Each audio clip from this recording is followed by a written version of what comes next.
Bab 19. Pantangan bisnis orang Cina.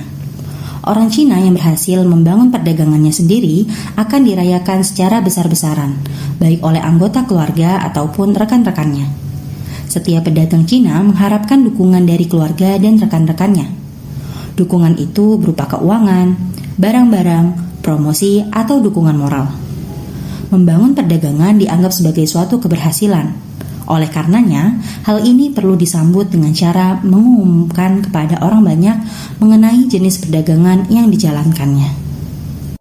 Sebagaimana yang telah dikatakan sebelumnya, mereka yang berhasil membuka perdagangan akan mendapatkan pengakuan sosial. Jadi, tujuan dilakukannya perayaan adalah untuk mendapatkan pengakuan itu.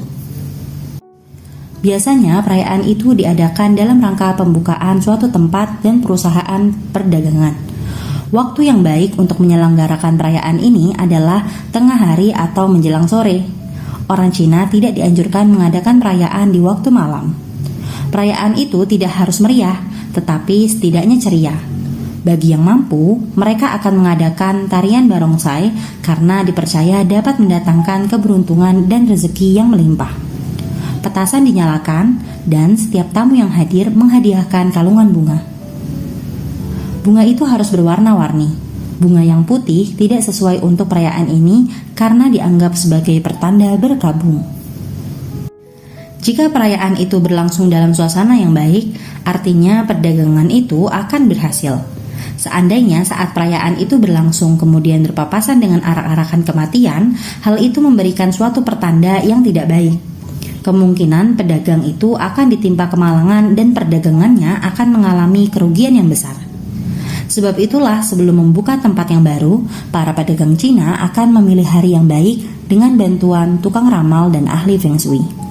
Orang Cina sangat mementingkan Feng Shui yang baik untuk menjamin keberhasilan perdagangannya.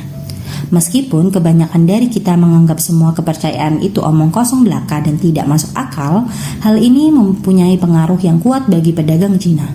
Begitu juga dengan adanya kemalangan dan kematian yang terjadi ketika memulai suatu perdagangan. Juga memberikan suatu gambaran yang negatif pada perdagangan yang diusahakannya. Memberikan hadiah dan angpau kepada mereka yang baru memulai perdagangannya adalah hal yang biasa. Malahan kebanyakan suku di Cina menjadi suatu keharusan.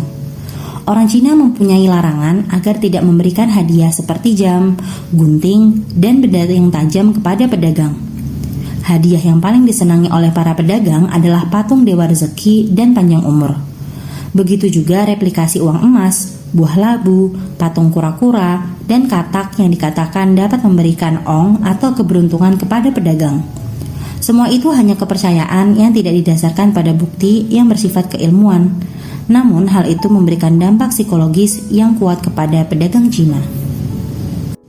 Selain itu, orang Cina juga mempercayai bahwa meletakkan cermin di dalam ruangan pemilik dan toko dapat menghalau semangat serta roh jahat. Di setiap toko orang Cina, papan nama adalah elemen yang penting dan tidak bisa diabaikan. Papan itu harus diletakkan dengan baik. Jika papan itu jatuh dan pecah, berarti perdagangan itu akan berakhir atau bangkrut. Papan nama toko atau perusahaan merupakan identitas dan warisan yang harus dijaga dengan baik. Jika perlu, harus diabadikan sampai kapanpun. Pedagang yang sering mengalami kerugian dapat membuang sial dengan cara mencampurkan daun limau bali atau jeruk bali ke dalam air mandi. Ada juga orang Cina yang percaya bahwa untuk mengenyahkan nasib yang tidak baik, seseorang harus melangkahi api yang sedang menyala sebelum masuk ke dalam tempat perdagangan atau rumah kediamannya.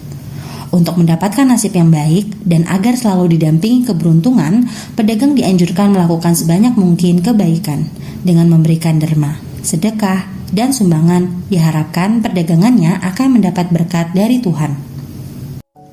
Orang Cina juga percaya pada konsep restu dalam perdagangan. Perdagangan yang direstui adalah perdagangan yang memberikan manfaat bagi orang lain. Perdagangan yang dilaknat adalah perdagangan yang membawa kerusakan dan kemusnahan bagi kehidupan manusia. Meskipun seorang pedagang bisa mendapatkan keuntungan dengan menjalankan perdagangan sedemikian rupa, kehidupannya tidak akan senang dan tenang. Jika dia tidak mengalaminya, anak cucu dan keturunannya yang akan menerima balasan hasil dari perbuatan yang dilakukan olehnya. Perdagangan yang baik dan menarik akan memberi keturunan dan generasi yang akan datang. Kita bisa menikmati kehidupan yang akan senang. Konklusi, pantangan orang Cina. Waktu yang baik mengadakan perayaan adalah tengah hari dan sore hari. Tarian singa atau barongsai dipercaya mendatangkan keberuntungan dan rezeki yang berlimpah. Kalungan bunga yang dihadiahkan haruslah berwarna-warni. Jika perayaan berpapasan dengan arak-arakan kematian, hal ini memberikan pertanda yang tidak baik. Memilih hari yang baik dengan bantuan peramal dan ahli Feng Shui. Jangan memberikan hadiah jam, gunting, dan benda tajam kepada pedagang. Hadiah terbaik adalah patung dewa rezeki dan panjang umur. Meletakkan cermin di dalam ruangan dapat mengusir semangat dan roh jahat. Jika papan nama perdagangan jatuh atau pecah, hal ini menandakan perdagangan akan berakhir atau bangkrut. Sial harus dibuang dengan mencampurkan limau bali atau jeruk bali ke dalam air mandi dan melangkahi api yang menyala sebelum melangkah masuk ke ruangan. Perdagangan akan mendapat berkat dari Tuhan dengan memberikan derma, sedekah, dan sumbangan.